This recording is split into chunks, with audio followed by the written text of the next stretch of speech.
पिछले वीडियो में हम लोगों ने बात किया था नोड जेएस के बारे में। उस वीडियो में हम लोगों ने बात किया कि नोड जेएस क्या होता है और इसका क्या स्कोप है, ये यूज कहाँ होता है।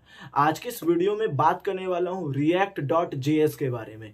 ये क्या होता है, इसका यूज कहाँ होता है, इसको किसने डेवलप किया, इसका क्या स्कोप है, सब कुछ जानेंगे इस वीडियो में। बहुत लोग यदि वेब डेवलपमेंट के फील्ड में जाते हैं तो उनको बहुत कुछ नया नया चीज सीखना पड़ता है और इन नए नई चीजों के कारण ही बहुत लोग क्विट कर देते हैं। जैसे फॉर एग्जांपल के लिए मैं फ्रंट एंड डेवलपमेंट सीखने जा रहा हूं तो उसके लिए सब लोग बताते हैं HTML सीख लो, CSS सीख लो। बेसिकली आपको एक वेबसाइट का डिजाइनिंग करने आना चाहिए, उसके पीछे का बहुत सारा जो भी फ्रेमवर्क होता है वो सब सीखना चाहिए। लेकिन जब वो इस फील्ड में जाते हैं और सोचते हैं कि मैं वेब डेवलपमेंट सीखूं तो उनको लगातार नए नए लाइब्रेरी, नए नए फ्रेमवर्क सीखना पड़ता है, जिससे कि वो काफी ज्यादा एग्जॉस्ट हो जाते हैं और सोचते हैं कि वेब डेवलपमेंट सीखना तो हमारी बस की नहीं है। लेकिन इस वीडियो में मैं आपको बेसिकली बताने वाला हूं वेब डेवलपमेंट का सारे कंपोनेंट्स के बारे में। मैंने सबसे पहला कंपोनेंट नोड डॉट जेएस के बारे में आपको बखूबी एक्सप्लेन किया है।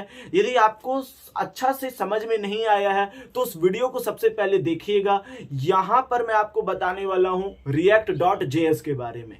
मैंने शुरू में ही बता दिया, रिएक्ट डॉट जेएस एक जावास्क्रिप्ट का लाइब्रेरी है, बेसिकली फ्रेमवर्क है, जिसका यूज करके आप यूआई कंपोनेंट डिजाइन कर सकते हैं। यानी कि जितना भी यूजर इंटरफेस कंपोनेंट होता है, सिंगल पेज वेब एप्लीकेशन, ये सबको डिजाइन करने में जो फ्रेमवर्क यूज में आता है उसको हम लोग रिएक्ट डॉट जेएस फ्रेमवर्क कहते हैं। बेसिकली ये जावास्क्रिप्ट का एक फ्रेमवर्क है जिसको फेसबुक ने डेवलप किया था। जी हाँ, जिसको आज मेटा के नाम से जाना जाता है, उसने ही इस रिएक्ट डॉट जेएस जैसे कमाल में यूज आने वाले फ्रेमवर्क को डेवलप किया था। बेसिकली जॉर्डन वॉके ने एक सॉफ्टवेयर इंजीनियर है, उन्होंने इसका सारा का सारा डिजाइन वगैरह किया था। इसको सबसे पहले 2011 में यूज में लाया गया था।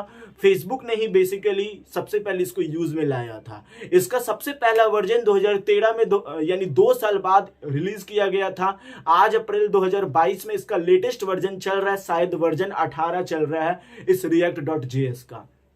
Basically react dot JS web development में क्योंकि यूज होता है तो इसीलिए इसका काफी ज्यादा स्कोप है, क्योंकि आने वाला समय वेब डेवलपमेंट और वेब एप्लीकेशन डेवलपमेंट का ही है। यदि आप बेसिकली चाह रहे हैं एक सिंगल पेज वेब एप्लीकेशन बनाना या फिर मोबाइल में कुछ ऐसा यूज करना जैसे कि यूजर इंटरफेस क्रिएट करना, तो जिस फ्रेमवर्क का यूज करेंगे आप जावास्क्रिप्ट में, बेसिकली वो रिएक्ट डॉट जेएस ही होने वाला है। रिएक्ट डॉट जेएस जावास्क्रिप्ट में काफी ज्यादा यूज होता है। इसके कुछ इंपॉर्टेंट फीचर्स के बारे में इस वीडियो में डिस्कस करने जा रहा हूं। बेसिकली रिएक्ट डॉट जेएस जो है वो वर्चुअल डॉम यानी कि डॉक्यूमेंट ऑब्जेक्ट मॉडल पर वर्क करता है। बेसिकली ये होता क्या है, इस सारे प्रोसेस को इंस्टॉलेशन कहा जाता है। बेसिकली इसमें होता क्या है, जब कभी भी ब्राउजर का ऑब्जेक्ट मॉडल पर वर्क करना पड़ता है तो ये आपके मेमोरी में बेसिकली एक वर्चुअल ऑब्जेक्ट क्रिएट करता है, एक virtual document object model create करता है, जिसका यूज करके वो जितने भी इंपॉर्टेंट फीचर वगैरह अपडेट करना होता है वो वहां पर सबसे पहले एक मॉडल क्रिएट करता है और फिर एफिशिएंटली जो भी ब्राउजर में चेंजेस करना पड़ता है वो सारे चेंजेस वो उस डॉम का यूज करके, वर्चुअल मेमोरी का यूज करके ब्राउजर के मेमोरी को चेंजेस करता है। इसलिए ऐसा कहा जाता है कि रिएक्ट डॉट जेएस एक ऐसा फ्रेमवर्क है जो बेसिकली वही चेंजेस करता है जो वाकई में चेंजेस करने पड़ते हैं। अननेसेसरी वाले चेंजेस रिएक्ट डॉट जेएस बिल्कुल भी नहीं करता है। यदि आप react dot JS basically work करना चाहते हैं इस पर, तो react dot JS directly HTML का यूज करके आप कर सकते हैं। यानी कि यदि आप HTML में जाना चाहते हैं, बेसिकली HTML का यूज करके आप रिएक्ट डॉट जेएस यूज करना चाहते हैं तो बेसिकली आप कर सकते हैं ऐसा।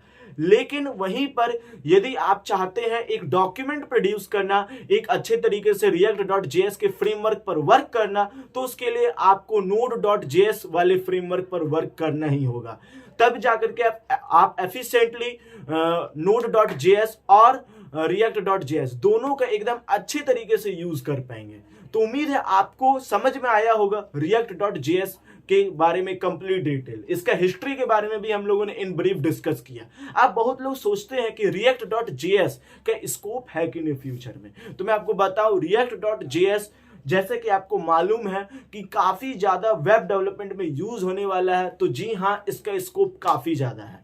ऐसा इसलिए क्योंकि आने वाला समय वेब एप्लीकेशन और वेब डेवलपमेंट का ही है, और आप इसको जितना एफिशिएंटली यूज करना चाहते हैं react.js का उतना ही यूज आपको अच्छा से करना पड़ता है। इसके अलावा react.js का लाइफ साइकिल प्रोसेस इंपॉर्टेंटली काफी अच्छे तरीके से वर्क करता है, जिससे कि आप बड़े आसानी से अपने सारे के सारे प्रोजेक्ट पर अच्छे से वर्क कर सकते हैं। यदि आप चाहते हैं react.js का यूज करके मैं एक अच्छा तरीके से ट्यूटोरियल बनाऊं, यानी कि जीरो टू हीरो एक एडवांस तक का ट्यूटोरियल यदि आप react.js पर चाहते हैं, kindly write down a comment on react.js। मैं जरूर इस टॉपिक पर वीडियो बनाऊंगा कि आप किस तरीके से जीरो टू हीरो बन सकते हैं react.js का यूज करके।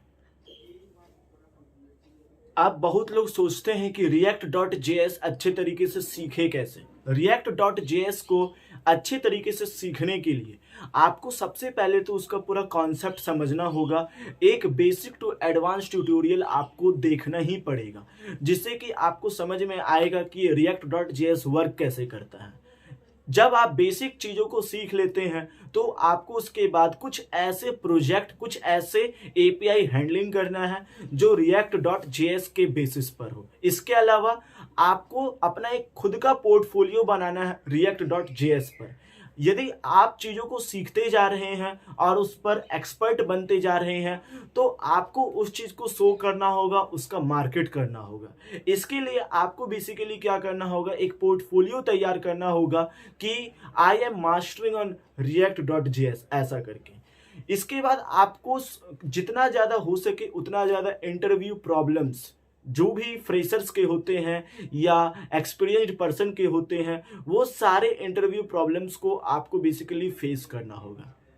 इसके अलावा यदि स्कूल सिलेबस में आपके react.js इंक्लूडेड है या फिर आपके कॉलेज में ये चीज सिखाया जा रहा है, तो आपको उसके क्वेश्चन ज्यादा से ज्यादा करने हैं। इससे आपका होगा क्या, आप इंडस्ट्री लेवल पर तैयार हो सकेंगे।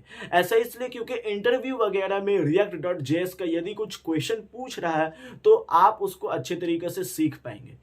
यदि आप चाहते हैं react.js के बारे में ट्यूटोरियल लाना शुरू से लेके लास्ट तक का, तो नीचे कमेंट जरूर कीजिएगा, मैं इस पर ट्यूटोरियल जरूर लाऊंगा।